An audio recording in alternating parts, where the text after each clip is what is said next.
কাজ ক্ষমতা ও শক্তি অধ্যায় থেকে এই একটি সৃজনশীলের মাধ্যমে আমরা অনেকগুলো সৃজনশীল সমাধান করতে পারব। দেখো প্রশ্নটা কিভাবে সেট করেছি। একটা পড়ন্ত বস্তু যার ভর হচ্ছে কত 40 কেজি, তাহলে 40 কেজি ভরের একটা পড়ন্ত বস্তু বি অবস্থান থেকে ছেড়ে দিয়েছি। ভূমি হিসেবে এ বিন্দু নিয়েছি, আর ভূমি থেকে 30 মিটার উপর একটি বিন্দু কত সি, এবং টোটাল যে এ থেকে বি যে উচ্চতাটা সেটা কত 50 মিটার, টোটাল কত 50 মিটার। এবার 1 নম্বরে বলেছি বস্তুটির সর্বোচ্চ অবস্থানে বিভব শক্তি কত। তাহলে দেখো তো সর্বোচ্চ অবস্থানে বিভব শক্তি এর মানে কি, এই বি বিন্দুতে বিভব শক্তি নির্ণয় করতে বলেছে। তাহলে বিভব শক্তি যদি আমি নির্ণয় করতে চাই তাহলে আমার কি কি দরকার, বস্তুর ভর, অভিকর্ষ ত্বরণ এবং বস্তুটা ভূমির সাপেক্ষে কতটুকু উচ্চতায় আছে। তাহলে বি বিন্দুতে যখন বস্তুটি আছে সর্বোচ্চ উচ্চতায়, এর মানে ভূমি থেকে কত মিটার উপরে 50 মিটার। তাহলে বস্তুটির সর্বোচ্চ অবস্থানে বিভব শক্তি EP equal to MG H. তাহলে দেখো ইপি ইকুয়াল টু এম মানে কত 40, 9.8 50, তাহলে কত আসে 40 ইন্টু 9.8 ইন্টু 50, তাহলে 19,600 জুল। এই হচ্ছে 1 নম্বর প্রশ্নের উত্তর। 2 নম্বরে তোমাদেরকে বলতে পারে বস্তুটি কত বেগে ভূমিতে আঘাত করবে। এই যে বি বিন্দু থেকে যখন আমি বস্তুটিকে ছেড়ে দিব, এই বস্তুটা ভূমিতে কত বেগে আঘাত করবে। দেখো তো বি থেকে যদি আমি বস্তুটাকে ছেড়ে দেই তাহলে বস্তুটা কতটুকু দূরত্ব কভার করেছে 50 মিটার। বি থেকে যদি আমি ছেড়ে দেই, সে যদি এ বিন্দুতে আসে তাহলে তার উলম্ব সরণ, এই উলম্ব বরাবর তার সরণ কতটুকু ঘটেছে 50 মিটার। তার আদিবেগ কত 0। আমাদেরকে কি বের করতে বলেছে শেষ বেগ, মানে এ বিন্দুতে সে কত বেগে আঘাত করবে। তাহলে দেখো তো v square equal to u square plus 2gh। তাহলে এখান থেকে আমি লিখতে পারি V square equal to 2gh। কেন, কারণ যেহেতু ইউ ইকুয়াল টু 0, তাহলে v equal to root over 2gh। তাহলে v equal to root over 2 into 9.8 into কত 50। তাহলে সুতরাং দেখো ভি ইকুয়াল টু কত আসে 2 ইন্টু 9.8 ইন্টু 50, তাহলে আসবে 31.305 মিটার পার সেকেন্ড। এর মানে আমরা বলতে পারি বস্তুটি 31.305 মিটার পার সেকেন্ড বেগে ভূমিতে আঘাত করবে। 3 নম্বরে বলতে পারে বস্তুটি কত সময় পর ভূমিতে পতিত হবে।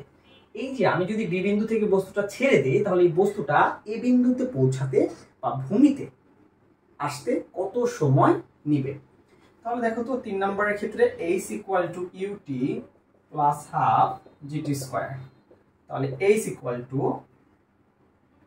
হাফ জিটি স্কয়ার, কারণ ইউ ইকুয়াল টু কত 0 মিটার পার সেকেন্ড। তাহলে এখান থেকে আমরা লিখতে পারি T square equal to 2h by G. তাহলে T equal to root over 2h by G. তাহলে T equal to root over h কত 50, জি কত 9.8। তাহলে দেখো তো টি মানে কত আসে 2 ইন্টু 50 ডিভাইডেড 9.8, 3.2 সেকেন্ড। এটা হচ্ছে 3 নাম্বার।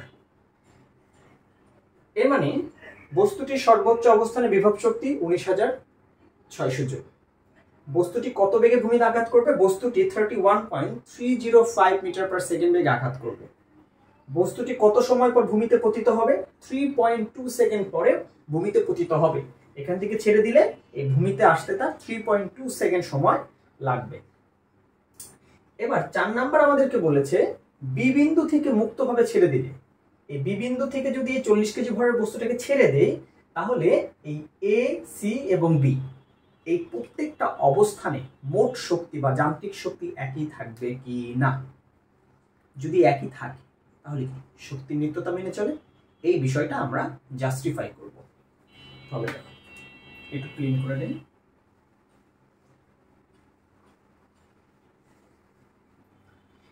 এই সৃজনশীলের আদলে তোমরা বাসায় নিজেরা আরেকটি সৃজনশীল বানিয়ে করবে, শুধু মান চেঞ্জ করে প্রশ্নগুলো এভাবে সেট করে করবে, দেখবে অনেকগুলো সৃজনশীল তোমাদের সমাধান হয়ে যাবে।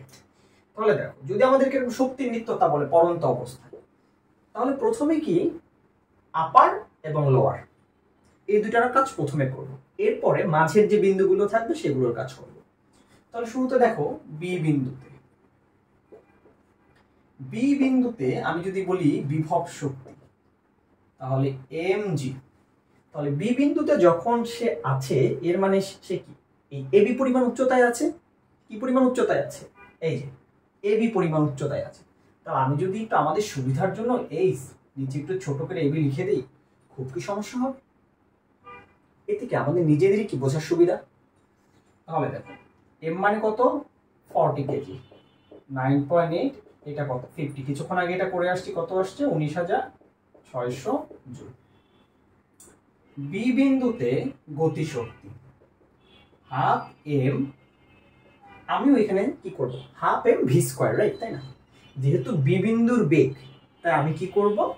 এই বেগের এখানে ছোট্ট করে একটু বি দিয়ে দিব। তাহলে দেখো তো আমাদের নিজেদেরই বুঝতে সুবিধা হয় না, যে হাফ ইন্টু বস্তুর ভর ইন্টু বস্তুর ওই মুহূর্তের বেগ। যেহেতু আমি বি বিন্দুতে বিভব গতিশক্তি বের করছি, এর মানে কি আমার কি বি বিন্দুর বেগ লাগবে না? আমরা গতিশক্তি মানে কি জানি? হাফ ইন্টু বস্তুর ভর ইন্টু বস্তুর ওই মুহূর্তের বেগের স্কয়ার। তাহলে আমি যদি বি বিন্দুতে গতিশক্তি বের করতে চাই, তাহলে কি বি বিন্দুর বেগ লাগবে? একটু সুন্দর করে নোট ডাউন করে দিয়েছি। এবার খেয়াল করো, বি বিন্দুতে যেহেতু পড়ন্ত বস্তু, তাহলে সর্বোচ্চ উচ্চতা, তাহলে এখানে বেগ কত? 0। তাহলে এখানে 0 স্কয়ার, তাহলে কত পাচ্ছ? 0 জুল। তাহলে সুতরাং বি বিন্দুতে মোট শক্তি 19,600 জুল। ওকে, বি বিন্দু হয়ে গেল। এবার আসো এ বিন্দুতে। এ বিন্দুতে বিভব শক্তি mg h। ওকে, এবার একটু খেয়াল করো, তুমি যখন এ বিন্দুতে আছো, যখন তুমি এ বিন্দুতে আছো, যখন তুমি এ বিন্দুতে আছো, ধরো এটাকে সাপোজ আমি এই এ দিয়ে রাখলাম, যখন তুমি এ বিন্দুতে আছো তখন কি কোনো উচ্চতা আছে বা হাইট আছে? না। তাহলে কত? 0। তাহলে 0, তাহলে সমান কত? 0 জুল। এরপরে এ বিন্দুতে গতিশক্তি হাফ এম ভি স্কয়ার। এবার খেয়াল করো, বি বিন্দু থেকে তুমি যখন এ বিন্দুতে এসেছো, এই বেগটা কিছুক্ষণ আগে বের করেছো না? দেখো তো, ভি এ মানে কত ছিল? 31.305 মিটার পার সেকেন্ড, যেটা নাকি তুমি 2 নম্বরে করেছো। তাহলে ই কে এ ইকুয়াল টু হাফ ইন্টু বস্তুর ভর 40 ইন্টু 31.305 তার স্কয়ার। তাহলে দেখো ক্যালকুলেট করলে কত আসে? 15 ইন্টু 40 গুণ 31.305 তার স্কয়ার। তাহলে কত? 19,600 জুল। তাহলে সুতরাং এই বিন্দুতে মোট শক্তি কত? 19,600 জুল। এবার আমরা কি করব? বি বিন্দুতে ক্যালকুলেট করব। কোন বিন্দুতে ক্যালকুলেট করব? আচ্ছা, বি করেছি, এ করেছি, এবার সি বিন্দুতে। একটা বিষয় খেয়াল করো, যখন এখান থেকে বস্তুটা পড়তে পড়তে পড়তে পড়তে পড়তে পড়তে যখন সি বিন্দুতে আসছে, তখন ভূমি থেকে সে কত মিটার উচ্চতায় আছে? 30 মিটার। যখন বি বিন্দু থেকে তুমি ছেড়ে দিয়েছিলে, পড়তে পড়তে পড়তে পড়তে যখন সে সি বিন্দুতে আছে, তখন সে ভূমি থেকে কত মিটার উচ্চতায় আছে? 30 মিটার। এর মানে তার যে উলম্ব সরণটা, এই উলম্ব সরণটা তাহলে কত হবে? 20 মিটার। টোটালটা 50 মিটার। সি বিন্দুতে থাকাকালীন অবস্থায় যদি ভূমি থেকে তার উচ্চতা 30 মিটার হয়, তাহলে উলম্ব সরণ কত? 20 মিটার। এবার আমি যদি সি বিন্দুটা লিখি, তাহলে দেখো সি বিন্দুতে EK C equal to half M VC square. তাহলে দেখো তো, এখান থেকে ভিসি স্কয়ার যদি বের করে নিই, সি বিন্দুতে যে বস্তুটা আসলো, এটা কোন বিন্দু থেকে আসছে? বি বিন্দু থেকেই তো আসছে, তাই না? তাহলে কি লিখতে পারি? সি বিন্দুর বেগের স্কয়ার মানে শেষ বেগের স্কয়ার ইকুয়াল টু আদি বেগের স্কয়ার প্লাস 2g এইচ। এখানে বলো তো এই এইচটা কি উলম্ব সরণ নাকি উচ্চতা? এটা হচ্ছে উলম্ব সরণ। কারণ গতিশক্তির সময় যে বেগ যে আমরা নির্ণয় করি, যে সূত্রটা হয়, মনে রাখবে পরন্ত অবস্থায় গতিশক্তির যে বিষয়টা সেটা যদি আমি নির্ণয় করতে চাই তাহলে কি করতে হয়, ভূমি থেকে সে কতটুকু উচ্চতায় আছে সেটা কি টোটালটা থেকে কি বাদ দেওয়া থাকবে না? তুমি নিজে চিন্তা করো, যখন বি বিন্দু থেকে এটা পড়লো, এর মানে এই বি বিন্দু থেকে যখন সি বিন্দুতে আসছে তখন কি তার উলম্ব সরণ ঘটছে কতটুকু, বি থেকে সি পর্যন্ত। তোমরা অনেকে এটা মনে রাখো এরকম করে যে পরন্ত বস্তুর বেলায় বিভব নিতে হয় ভূমি থেকে আর গতিকটা নিতে হয় ওপর থেকে। যে যেভাবে মনে রাখো, মনে রাখলেই হচ্ছে। শুধু একটা জিনিস মনে রাখবা, যদি বেসিকটা ক্লিয়ার থাকে তোমার, বিভব শক্তিটা হচ্ছে উচ্চতা সবসময় ভূমি থেকে রেফার করতে হয়। আর এই যে সূত্রটা v square equal to u square plus 2gh, এই এইচটা হচ্ছে উলম্ব সরণ। তুমি বি থেকে সিতে আসছো, এর মানে তুমি 30 মিটার উপরে আছো, ওকে ফাইন, এটা বিভবে লাগবে। গতিতে কি লাগবে, উলম্ব সরণ। এর মানে তোমার উলম্ব সরণ ঘটেছে কত, 20 মিটার। দ্যাটস ওয়াই আমি এখানে এইচবিসি দিয়ে দিয়েছি। এটা একটা প্যাটার্ন, এক একজন এক একভাবে করে। বি বিন্দুর বেগ 0, তাহলে VC square equal to 2gh BC. Okay, এখানে বসাই দাও। তাহলে হাফ এম ভিসি স্কয়ার মানে কত, 2gh বিসি। তাহলে half into 40 into 2 into 9.8 into কত, 20। তোমরা চাইলে এখানে 2 দিয়ে কেটে দিতে পারতা, এই 2 আর 2 কেটে দাও। তাহলে 40 ইন্টু 9.8 ইন্টু 20, 40 ইন্টু 9.8 ইন্টু 20, তাহলে কত, 7840 জুল। সি বিন্দুতে বিভব শক্তি এমজি। দেখো তো যখন সে সি বিন্দুতে আছে তখন সে ভূমি থেকে এসি পরিমাণ উচ্চতায় আছে না? তাহলে এখানে আমি কি করব, এইচ এসি, তাহলে 40 ইন্টু 9.8 ইন্টু কত, 30 মিটার। তাহলে 40 ইন্টু 9.8 ইন্টু কত, 30, এর মানে 11760 জুল। তাহলে সুতরাং সি বিন্দুর মোট শক্তিও দেখো 19600 জুলই আসবে। তুমি যদি এর সাথে যোগ করো 7840, 19600 জুল। এর মানে বি বিন্দুর মোট শক্তি, এ বিন্দুর মোট শক্তি, সি বিন্দুর মোট শক্তি, এই তিনটা জায়গায় মোট শক্তি কি সমান। এর মানে শক্তির নিত্যতা মেনে চলে। এই ছিল 4 নম্বর প্রশ্নের উত্তর। এবার দেখো 5 নম্বরে কি বলছে। 5 নম্বরে কি বলছে দেখো,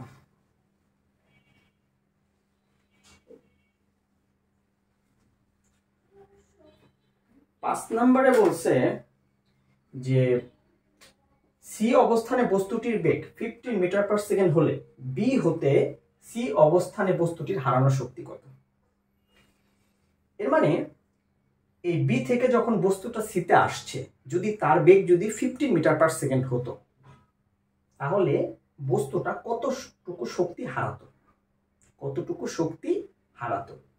আমার কথা কি বুঝতে পারছো? বি থেকে যখন বস্তুটা সি বিন্দুতে আসলো, এই সি বিন্দুতে বস্তুর বেগ ভিসি ইকুয়াল টু যদি 15 মিটার পার সেকেন্ড হতো তাহলে এই বি থেকে সি অবস্থানে আসতে বস্তু কতটুকু শক্তি হারাইছে। এর মানে বি অবস্থানে কি মোট শক্তি জানি। এইবার এই সি বিন্দুতে আমরা মোট শক্তি বের করব। এবার দেখো তো যখন সি বিন্দুতে সে আছে, সে ভূমি থেকে কতটুকু উচ্চতায় আছে, 30 মিটার। আর এই সি বিন্দুতে বস্তুটার বেগ এবার আমাদেরকে বলেই দিছে যে 15 যদি হয়, তাহলে সি বিন্দুতে বস্তুর বেগ কত, 15। তাহলে 15 ধরে আমরা কি বের করব, গতিশক্তি বের করব। সি বিন্দুর উচ্চতা কত, 30 মিটার, তাহলে সেটা ধরে বিভব শক্তি বের করব। এর মানে সি অবস্থানে বস্তুটির বেগ যদি 15 মিটার পার সেকেন্ড হয় তাহলে বি হতে সি অবস্থানে বস্তুটির হারানো শক্তি কত, মানে কতটুকু শক্তি সে হারালো। ওয়ান কাইন্ড অফ বলতে পারি যে এই দুইটা জায়গায় আসলে মোট শক্তির যে পার্থক্যটা, সেই পার্থক্যটা আমাদের আসলে বের করতে বলছে। তাহলে দেখো তো সি বিন্দুতে বস্তুর বেগ 15 মিটার পার সেকেন্ড। ওকে, তাহলে দেখো E K C equal to half M VC square, তাহলে হাফ ইন্টু 40 ইন্টু 15 স্কয়ার, তাহলে দেখো কত আসে। তাহলে 0.5 ইন্টু 40 ইন্টু 15 এর স্কয়ার, এর মানে 4500 জুল। এর মানে সি অবস্থানে বস্তুটির বেগ যদি 15 মিটার পার সেকেন্ড হয়, তাহলে বস্তুটার গতি শক্তি কত? 4500 জুল। এবার আমরা দেখব যে এই সি বিন্দুর বিভব শক্তিটা কত পাবো। তাহলে দেখো তো সি বিন্দুতে যখন আসি তখন সে ভূমি থেকে কতটুকু উচ্চতায় আছে? এসি, তাহলে এর মানে কত?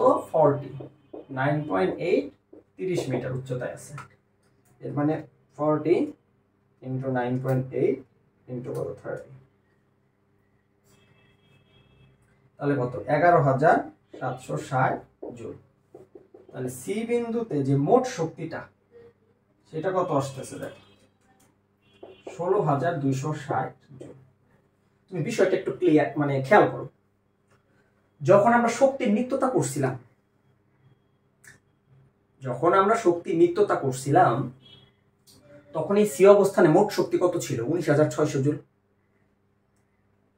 তখন কিন্তু এই সি বিন্দুর বেগ কিন্তু 15 মিটার পার সেকেন্ড ছিল না। আসলে কথা কি বুঝাইতে পারছি?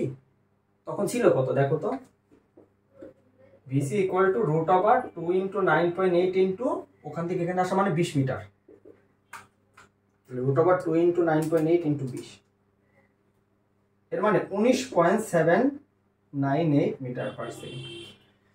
যদি বি থেকে সি বিন্দুতে বস্তুটা আসতো আর তার উলম্ব সরণ যদি 20 মিটার হতো, তাহলে কত বেগ হইতো? 19.798 হইতো ওই উদ্দীপক অনুসারে। বাট আমাদেরকে উদ্দীপক অনুসারে বলে নাই, আমাদেরকে একটা ফ্রেশ ভাবে বলছে যে যদি সি বিন্দুতে বস্তুটার বেগ 15 মিটার পার সেকেন্ড হতো তাহলে হারানো শক্তিটা কত। এর মানে সি বিন্দুতে যদি বস্তুর বেগ 15 হতো তাহলে গতি শক্তি আসতো 4500 জুল, বিভব আসতো কত? 11760 জুল। এর মানে মোট শক্তি কত? 16260 জুল। এর মানে কি শক্তি হারাইছে না? তাহলে সুতরাং ই লস, হারানো শক্তি, কারণ আমরা জানি বি বিন্দুতে শক্তি ছিল কত? 19600 জুল। তাহলে 19600 থেকে 16260 বাদ দাও, তাহলে দেখো কত থাকে? 19600 বিয়োগ 16260, এর মানে 3340 জুল। এটা হচ্ছে ই লস। এর মানে সি অবস্থানে বস্তুটির বেগ যদি 15 মিটার পার সেকেন্ড হয়, তাহলে বি থেকে সিতে আসার পরে বস্তুটা 3340 জুল শক্তি কি করবে? লস করবে বা হারাবে। বুঝতে পারছো? বাসায় এরকম করে ম্যাথ তৈরি করে নিজেরা প্র্যাকটিস করবে। এখানে একটু বেগ 15 জায়গায় 16 ধরে নিবা, বা 14 ধরে নিবা, 13 ধরে নিবা, এরকম করবা, তাইলে তো ম্যাথ প্র্যাকটিস হয়ে যাচ্ছে। তা বুঝতে পারছো? একটু টেকনিক যদি না করো তাহলে তো আসলে দ্রুত রিভিশন দেওয়াটা টাফ। এই জন্য শুরুতে বেসিক পড়তে হয়, পরবর্তীতে সুন্দর দ্রুত রিভিশন দেওয়া যায়। এবার দেখো বলছে কি, বস্তুটি 10⁵ joule per metre square spring ধ্রুবক বিশিষ্ট কোন স্প্রিং এর উপর পড়লে স্প্রিংটি কতটুকু সংকুচিত হবে। এই যে উদ্দীপকের যে বস্তুটা, যেটা কতটুকু উচ্চতায় আছে ভূমি থেকে? 50 মিটার উচ্চতায় আছে। এই বস্তুটা এসে যদি একটা স্প্রিং এর উপর পড়ে তাহলে স্প্রিংটা কতটুকু সংকুচিত হবে সেটা। আচ্ছা, এই বস্তুটা যখন ভূমি থেকে 40 মিটার উপরে 50 মিটার উপরে আছে, তাহলে 40 কেজি ভরের বস্তুটা ভূমি থেকে কত মিটার উপরে আছে? 50 মিটার উপরে আছে। এর মানে এই বস্তুর মধ্যে কি একটা বিভব শক্তি আছে না? কি আছে? বিভব শক্তি আছে। ভূমি থেকে এই বস্তুটা 50 মিটার উপরে আছে, এর মানে এই বস্তুর মধ্যে বিভব শক্তি আছে। এখন এই বস্তুটা এসে যদি স্প্রিং এর উপর পড়ে, তাহলে স্প্রিংটা কি এই এক্স পরিমাণ কি হইল? সংকুচিত হইল। এর মানে এই যে স্প্রিং যে এক্স পরিমাণ সংকুচিত হলো, তাহলে স্প্রিং এর মধ্যে কি একটা কি বিভব শক্তি জমা হয়েছে না? এর মানে এই বস্তুর মধ্যে ছিল কি? অভিকর্ষীয় বিভব শক্তি। কি ছিল? অভিকর্ষীয় বিভব শক্তি। যখন এই অভিকর্ষীয় বিভব শক্তি নিয়ে এসে যখন বস্তুটা এই স্প্রিং এর উপর পড়ে, তখন সেটা স্থিতিস্থাপক বিভব শক্তিতে কনভার্ট হয়ে যায়। কি হয়? স্থিতিস্থাপক বিভব শক্তি। এর মানে আমি 6 নম্বরে লিখতে পারি অভিকর্ষীয় বিভব শক্তি। এই যে মানে কি, যখন বস্তুটা 50 মিটার উপরে ছিল তার মধ্যে কি অভিকর্ষীয় বিভব শক্তি আছে। এই বস্তুটা যখন এসে স্প্রিং এর উপর পড়লো তখন স্প্রিং এক্স পরিমাণ সংকুচিত হয়েছে, তাহলে এই শক্তিটাই কি স্থিতিস্থাপক বিভব শক্তি আকারে কি জমা আছে। mgh equal to half K X square. তাহলে এখান থেকে X square equal to 2mgh divided কি কে, তাহলে X equal to root over 2 into mgh divided K. তাহলে এখানে কে মানে কত দেওয়া আছে, স্প্রিং ধ্রুবক 10 to the power 5 joule per metre square. এটা মানে কিন্তু ভয়ের কোনো কিছু নাই, এটা মানে কিন্তু নিউটন পার মিটার। এবার দেখো 2 ইনটু 40 ইনটু 9.8 ইনটু 50 ডিভাইডেড কত 10 টু দি পাওয়ার 5। তাহলে দেখো কত আসে, 2 into 40 into 9.8 into 50 divided 10 to the power 5 কত 0.626 মিটার বা 62.6 সেন্টিমিটার। এর মানে বস্তুটি 10 to the power 5 joule per metre square spring ধ্রুবক বিশিষ্ট কোন স্প্রিং এর উপর পড়লে স্প্রিংটি 62.6 সেন্টিমিটার বা 0.626 মিটার সংকুচিত হবে। বুঝতে পারছো? আবারও বলতেছি, নিজেরা কিছু ডাটা চেঞ্জ করে ম্যাথগুলো করবা। এখানে কিন্তু সকল বোর্ড প্রশ্ন একই সাথে করে দেওয়া আছে, শুধু ক্ষমতার অংশটা বাদে। এবার দেখো 7 নাম্বার প্রশ্ন। 7 নাম্বার প্রশ্নটা কি বলছে? 7 নাম্বার প্রশ্ন বলছে পরন্ত অবস্থায় বস্তুটির কোন অবস্থানে বিভব শক্তি হবে মোট শক্তি বা যান্ত্রিক শক্তির অর্ধেক। এটা বিভিন্নভাবে আসতে পারে, বলতে পারে ভূমি থেকে কত উচ্চতায় গতি শক্তি বিভব শক্তির এত গুণ হবে, বা গতি শক্তি বিভব শক্তির এত গুণ হবে, বা এটা যেমন বলেছি কি যে বিভব শক্তি হবে মোট শক্তির অর্ধেক, মোট শক্তির অর্ধেক। তাহলে দেখো তো এই ধরনের ম্যাথের সিস্টেমটা কি ছিল। এই টোটালটা হচ্ছে 50 মিটার। আমি ধরে নেই যে এই বস্তুটা পড়তে পড়তে পড়তে পড়তে পড়তে পড়তে যখন ভূমি থেকে এক্স মিটার উপরে সি বিন্দুতে আসে, আমি ধরে নিলাম যে আমি যখন এই বস্তুটাকে এম ভরের বস্তুটাকে যখন ফেলে দিছি তখন এই বস্তুটা পড়তে পড়তে পড়তে পড়তে যখন ভূমি থেকে এক্স পরিমাণ উচ্চতায় আছে, ভূমি থেকে কতটুকু পরিমাণ উচ্চতায় আছে, এক্স পরিমাণ উচ্চতায় সি বিন্দুতে আছে, তখন এই সি বিন্দুতে তার বিভব শক্তিটা হচ্ছে মোট বা যান্ত্রিক শক্তির অর্ধেক। তাহলে কি কথাটা কিভাবে লিখবো, ধরি ভূমি থেকে এক্স মিটার উচ্চতায় সি বিন্দুতে বিভব শক্তি যান্ত্রিক বা মোট শক্তির অর্ধেক হবে। কথা বুঝতে পারছো? তাহলে এই সি বিন্দুতে বিভব শক্তিটা হবে সি বিন্দুর মোট শক্তির অর্ধেক। কথা কি বুঝতে পারছো? তাহলে বাপু সি বিন্দুতে বিভব শক্তি কত, mgx, কারণ x পরিমাণ উচ্চতায়, তাহলে কত mgx হাফ অফ সি বিন্দুতে যে মোট শক্তি সেটা কত, বিভব প্লাস কি গতি। এবার দেখো হাফ mgx হাফ m, এই যে ভিসি স্কয়ার সি বিন্দুতে যে বেগ, এই সি বিন্দুতে কোন বিন্দু থেকে আসছে, বি বিন্দু থেকে আসছে না? তাহলে দেখো তো সি বিন্দুতে কোন বিন্দু থেকে আসছে, বি বিন্দু থেকেই তো আসছে। এর মানে এটা কি শেষ বেগ, এটা কি আদি বেগ। তাহলে শেষ বেগের স্কয়ার ইকুয়াল টু আদি বেগের স্কয়ার প্লাস 2g। এখান থেকে এইটুকু আসা মানে সে কতটুকু অতিক্রম করছে, কতটুকু অতিক্রম করছে 50 মাইনাস x। টোটালটা কত ছিল 50। তাহলে সি বিন্দুতে যদি সে ভূমি থেকে x পরিমাণ উচ্চতায় থাকে মানে তার উলম্ব সরণ করছে কত, সি বিন্দুতে আসার পরে 50 মাইনাস x, তাহলে 2g 50 মাইনাস x। তাহলে বি বিন্দুতে বস্তুটার বেগ কত বললা, 0। তাহলে VC square equal two 2g 50 minus x, তাহলে এখানে বসাই দিই ইন্টু 2g 50 মাইনাস এক্স। ওকে, এবার দেখো এই 2 কাটা, এই 2 জায়গায় গুণ দিয়ে দাও, তাহলে 2 mgx plus mg into 50 minus কি mgx, আর কোন ভিতরে গুণ করে দিছি mg ইন্টু 50 মাইনাস কি mgx। এবার এটা ক্যান্সেল, তাহলে এই পাশ থেকে কি 2 mgx ইকুয়াল টু 50 ইন্টু কত বাপু mg, এবার mg বাদ দিয়ে দাও, তাহলে সুতরাং x equal to 50/2 equal to কত 25 মিটার। তাই তো হওয়ার কথা। পড়ন্ত অবস্থায় বস্তুটির ভূমি থেকে যখন 25 মিটার উপরে থাকবে, কত মিটার 25 মিটার যখন উপরে থাকবে, তখন তার বিভব শক্তি হবে মোট বা যান্ত্রিক শক্তির অর্ধেক। কথা কি বুঝতে পারছো? এইভাবে মান চেঞ্জ করে করে করে করে একটা ম্যাথ বানিয়ে বাসায় প্র্যাকটিস করবা।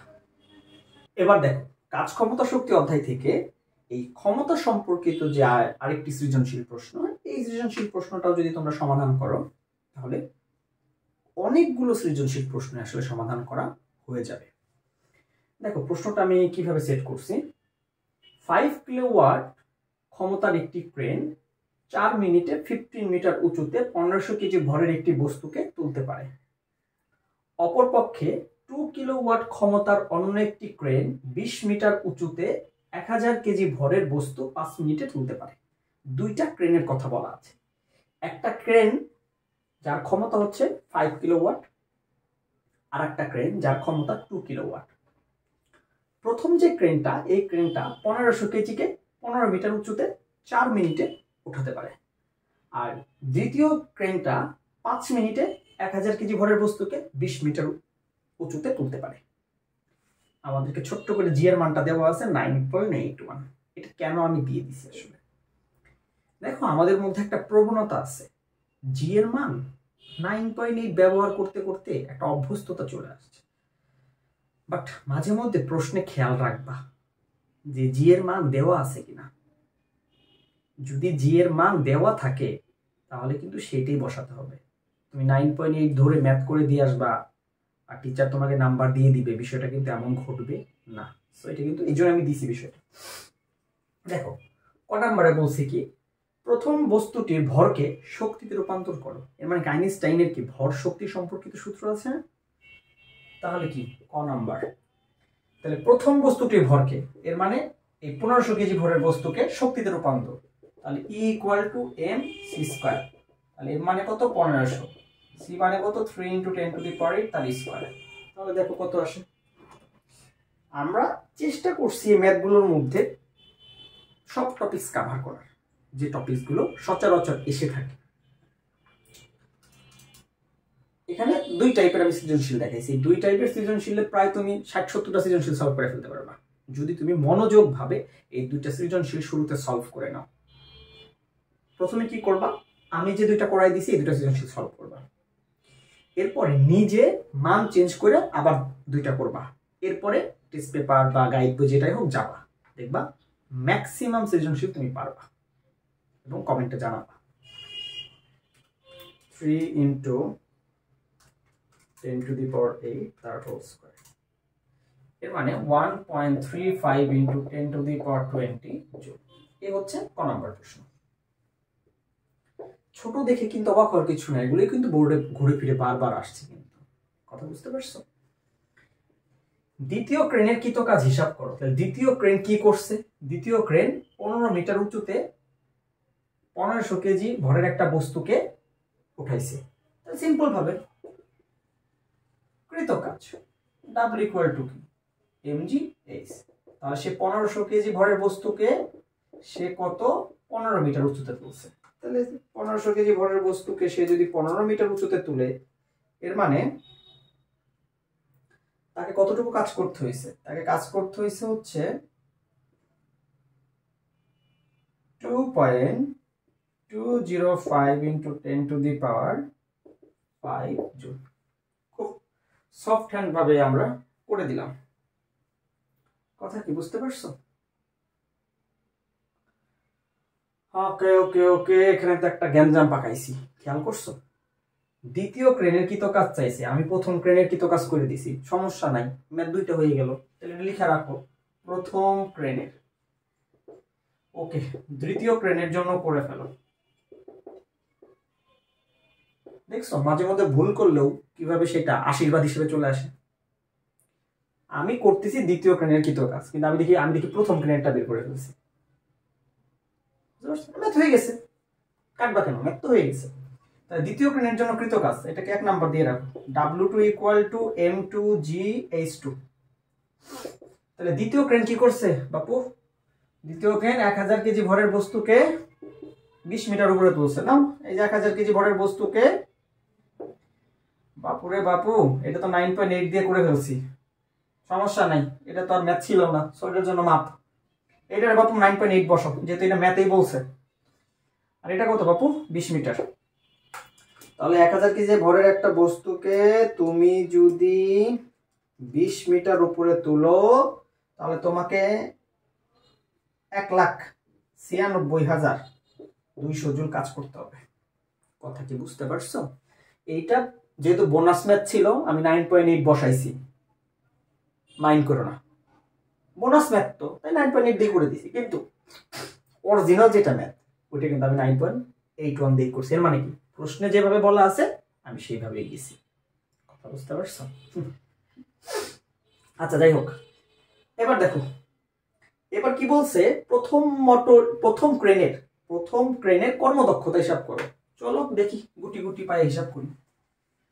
হিসাব যেহেতু করতে বলছে, হিসাব তো করতেই হবে রে ভাই, কি আর করা যাবে বলো। দেখো বলছে প্রথম ক্রেনের কর্মদক্ষতা, ভালো কথা। প্রথম ক্রেনের কি কি দেওয়া আছে এটা আগে দেখে নিই। 5 কিলোওয়াট ক্ষমতা, এর মানে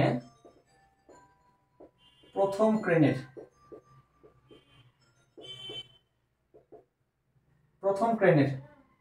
প্রদত্ত ক্ষমতা P in = 5 কিলোওয়াট। তাহলে কত বাপু? 5000 ওয়াট। প্রথম ক্রেন কি করছে রে? 15 মিটার উঁচুতে সে 1500 কেজি পানি তুলছে। জি এর মান কত? 9.81। কি বের করতে বলছে? কর্মদক্ষতা। এই তো আরেকটা কাজ করছে, সেই কাজটা কয় মিনিটে করছে? প্রথম ক্রেন 4 মিনিটে। তাহলে T1 = 4 × 60, 4 6 24, 240 সেকেন্ড। কথা কি বুঝতে পেরেছো? তাহলে আমরা কি জানি? আমরা জানি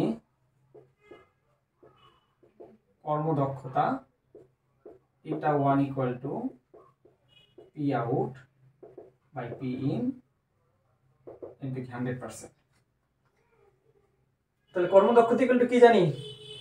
কার্যকর ক্ষমতা বাই প্রদত্ত ক্ষমতা × 100%।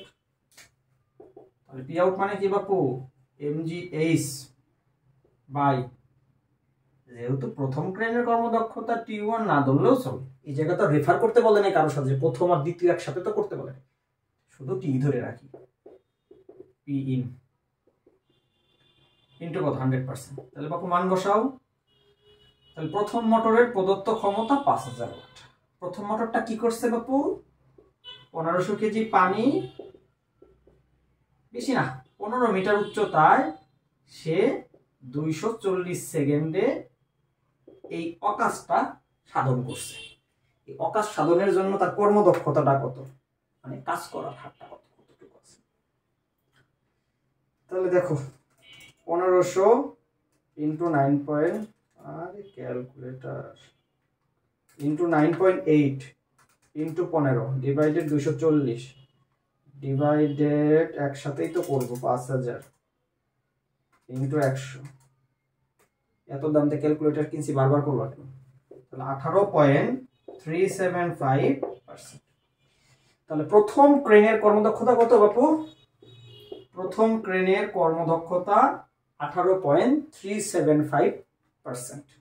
কারণ কর্মদক্ষতা কি শতকরায় প্রকাশ করতে হয় না? এর মানে 100 ভাগের মধ্যে এই প্রথম ক্রেনের 18.375 ভাগ কি করতে পারছে? কাজে রূপান্তর করতে পারছে। ভালো ক্রেন না, কি ক্রেন মেন কিনে নিয়ে আসছো তোমরা মিয়া, ভালো ক্রেন কিনে নিয়ে আসো। দেখি এবার দ্বিতীয় ক্রেনের কি অবস্থা। প্রথম ক্রেনের কর্মদক্ষতা পাইলাম কত, 18.375%। লিখে রাখো যদি আবার ভবিষ্যতে কাজে লাগে। ঘ নম্বরে দেখো কি বলছে, কোন ক্রেনটি ব্যবহার করা লাভজনক। কোন ক্রেনটি ব্যবহার করা লাভজনক, এটা কর্মদক্ষতার আলোকে দেখাও। দেখো তো, যার কর্মদক্ষতা বেশি সেটা ব্যবহার করা লাভজনক না? কারণ কর্মদক্ষতা মানে কি, তার কাজে রূপান্তর করার হারটা বেশি। প্রথম ক্রেনের কর্মদক্ষতা তুমি পাইছো 18.375%। এবার দ্বিতীয় ক্রেনেরটা বের করলেই আমরা বুঝতে পারবো যে কোনটা ব্যবহার করা আসলে লাভজনক। তাহলে দেখো বাপু, দ্বিতীয় ক্রেন কি করছে, দ্বিতীয় ক্রেনের প্রদত্ত ক্ষমতা যেটা বাপু পি ইন, এটা দেওয়া আছে 2 কিলোওয়াট, এর মানে 2000 ওয়াট।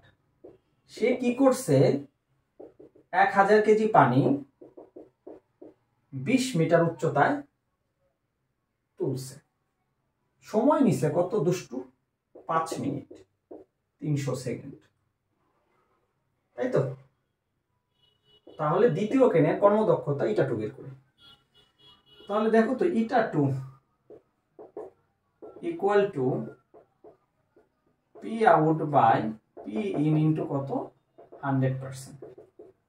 তাহলে mgh by t divided p in into 100%। তাহলে এর মানে কত, 1000। এই দুষ্টটা কি করছে, 20 মিটার উপরে তুলছে, সময় নিছে কত, 300 সেকেন্ড। প্রদত্ত ক্ষমতা কত ছিল, 2000 ওয়াট। তাহলে দেখো এই লোক কি কাজটা করলো। তাহলে 1000 কেজি পানি, মনুরে মনম জি কিন্তু 9.81 বসাস, প্রশ্ন সাথে সাথে গেলে বারবার খালি 8 বসাই দিই। অভ্যাস বড় খারাপ জিনিস। তা তোরা প্রমাণ পাচ্ছিস এই ম্যাথে প্রমাণ পাচ্ছিস না অভ্যাস বড় খারাপ জিনিস। দেখ 32.7%, জি 9.8 ব্যবহার করতে করতে করতে করতে অভ্যাস হয়ে গেছে। এই জন্য তোমাদেরকে বলবো, দেখো এইখানে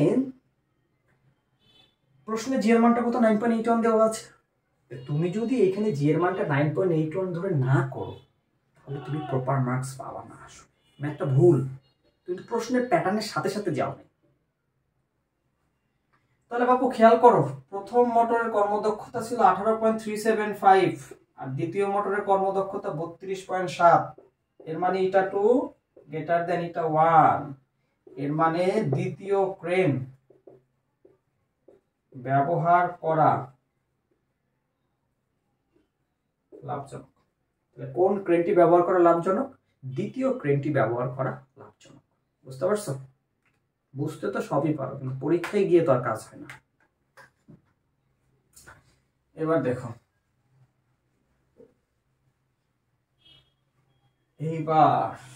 এবার একটু ভিন্ন ধাঁচের অঙ্ক নিয়ে আসলাম। ভিন্ন ধাঁচটা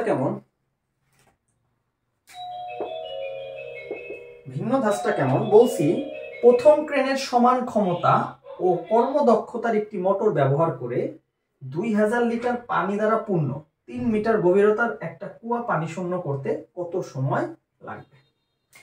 বাপু চিত্রটা ড্র করি। ধরো বাপু একটা কুয়া, এই একটা কুয়া, এই কুয়াটা 2000 লিটার পানির ক্ষেত্রে